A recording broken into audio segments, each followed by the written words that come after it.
Let me be honest, up until October 7th, I thought being Jewish was similar to every other religion and ethnicity, except our holidays don't warrant days off school. We lived in Chicago until 2021, moved to Florida, and I personally have never experienced any persecution or antisemitism. Then, October 7, 2023 happened. More than 1,200 men, women, and children, including 46 Americans and citizens of more than 30 countries, were slaughtered by Hamas, the largest massacre of Jews since the Holocaust. This is in addition to the 250 plus hostages that were taken on the same day. My mother instantly became even more passionate about Israel and the plight of Jews. I'm sure many of you have seen her almost daily social media posts about Israel. Although she had put my Bat Mitzvah on hold to allow me to acclimate to Tampa, she asked me if I was ready to complete my studies. She made it clear that the purpose would be to learn about my ancestry and further my identification as a young Jewish woman. She was adamant that the purpose would be religious and a party would be an afterthought. I still did not completely understand the importance of this undertaking, but agreed to move forward.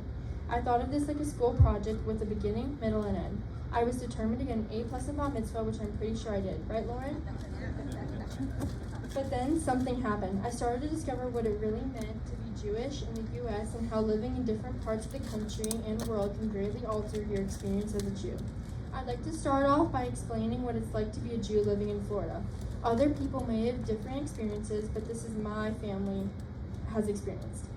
There are no flags in our schools other than the American flag and the flag of the state of Florida. Conversely, we have often flown the Israeli flag in front of our house without issue. My friends know that I am Jewish and accept me unquestioningly. I have never experienced any sort of hateful speech or conduct. I've never heard anti-Israel rhetoric from teachers and other public officials. I've never seen anti-Israel rallies. When 3 neo-Nazis march in Israel in Orlando, this makes the news and they are immediately shut down. At my brother Nathan's school, the University of Florida, they have the highest number of Jewish undergraduate students in the country, 6,500. The university issued a strong statement in full support of Israel from the U.S. president in the days following the October 7th terrorist attacks, and was issued a commendation by the ADL for its swift action to address campus protests against Israel and Jews.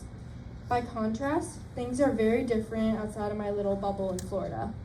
When I went to New York City 2 weeks ago, the city was filled with angry anti-Israel protests and demonstrations on Times Square. It's the normal there.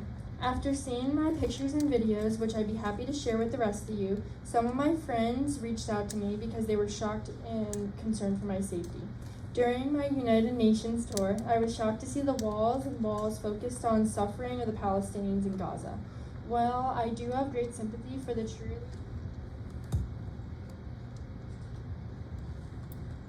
innocent victims of that war, there was little to nothing dedicated to the savagery of October 7th, the hostages still in captivity, or even the Holocaust itself. In the Chicago public school system, which I formerly attended, anti-Semitism is openly accepted, thinly veiled as anti-Zionism or supportive for Palestine. There are Palestinian flags in many classrooms. Leadership at the prominent Jones High School advocated for a student walkout to attend anti-Israel protests. Jewish students that asked to hold a peace rally to promote awareness of the remaining 100 hostages were either declined or moved to a remote part of the school. The largest school in our former state, University of Illinois, was the subject of a federal civil rights complaint from Jewish students alleging years of anti-Semitic harassment of Jewish students. The mayor of my former city, Brandon Johnson, thought it was more important to issue a resolution condemning the actions of Israel than focusing on all the problems in his own city.